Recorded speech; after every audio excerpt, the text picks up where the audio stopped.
people say if you've got a range of symptoms, say 4 or 5 out of a range of 9 symptoms, you've got depression. Well, that's great. You say, okay, well, I've got depression, but you need a hint of how it develops and how it produces the particular symptoms you've got. Some people have explanations. We think we've got a simple explanation. We know it's more complex, but no one's looking for complexity with this, so we've got a fairly simple explanation. And if it makes sense and it gets people to address it in the right way to repair the health of their neuronal system, their neuronal network, then we've achieved our aim. We don't have to take them in a deep dive of stuff that doesn't make sense, particularly when your mind's addled. They need something simple to grasp onto. If I believe in the brain fuel depletion philosophy, then I've got to get my brain fuels back up. How do I do that? There's our book and other books to explain that. And when I get them back up, how am I going to address the problem? Don't get them back up. Don't take an antidepressant and say, I'm going to be right forever. I can do the same stupid things. Feel better, think better, work out the issue. Stay on antidepressants or don't stay on them, but make sure you don't go back by addressing the issue.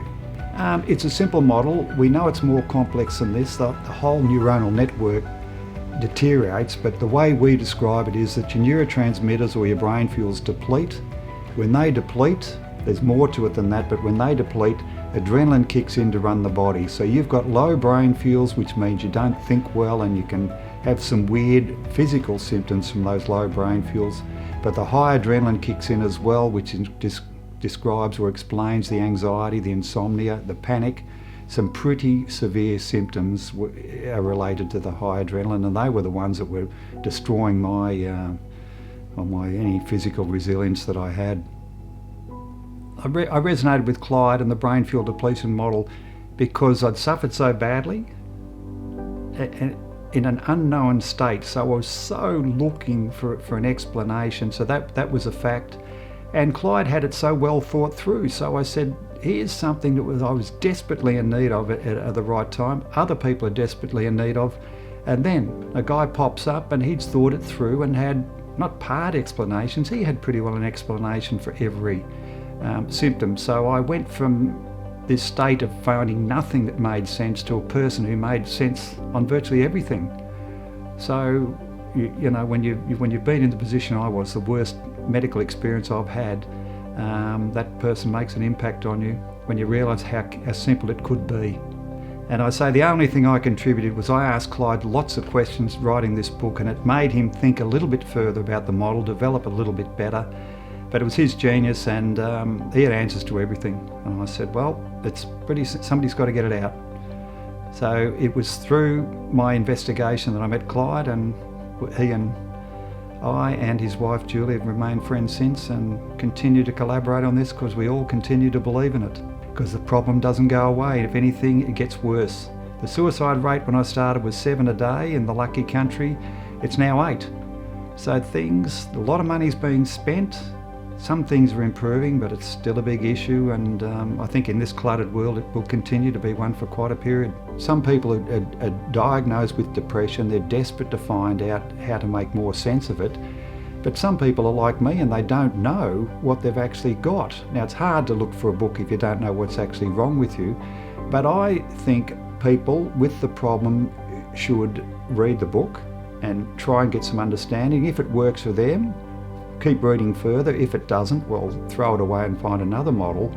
But then I also think if you look at the DVDs or the video on YouTube, you show other people just in case they have the same problem. Say, look, I've had this, just letting you know, so that rather than a kid getting suicidal later in life, they might say, well, actually, I've heard something about this. There might be an answer. Let's look a bit further. So I think if you've got the condition, read the book, watch the YouTube videos, and maybe tell others so that when it happens to them, when it happens to them, that they're also aware and don't do something silly.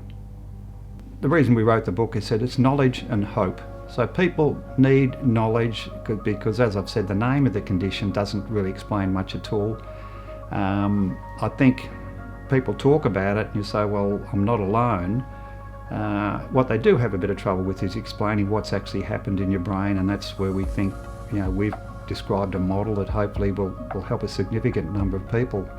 But I think it's a big thing. It's hard to work out. I couldn't work it out, and people get confused and less inclined to talk about it and feel a bit stigmatised because it is so unknown. The other thing is there's so many different symptoms possible. The brain controls everything. So you might have different symptoms to me, and we don't make sense with each other because they're different symptoms, but it's the same underlying cause. So we're trying to explain how that underlying cause can cause a range of symptoms, very commonly anxiety, insomnia, but sometimes sadness, and there's a lot of other physical symptoms as well, but they've all got the same basic underlying cause. Well, I said I've got to write a book, and at the time I thought, well, it's got to have plenty of detail in it. So I wrote a book. It took me 2 years, and I said, is this the best I can go? But I thought, oh well, so I put it to a publisher. It took them a year to read it because they said it's clunky and textbookish. The only reason they had a good look at that book, that version, was because I sent them a DVD of a presentation. So they got me in, this is 3 years in, they said, write like you speak. The book is clunky and textbookish, write like you speak. I spent another year rewriting it. I was much happier with it then. Then we were on the way. But then there was editing and all the other stuff. So it was an 8-year project. I hadn't written a book before, but the second version, I was much clearer on what I was trying to do. And eventually we got it out, and it was in a form that I agreed with because I got good advice. Write like you speak. Don't pretend it's something different to putting a simple message in words on a presentation or on pages in a book.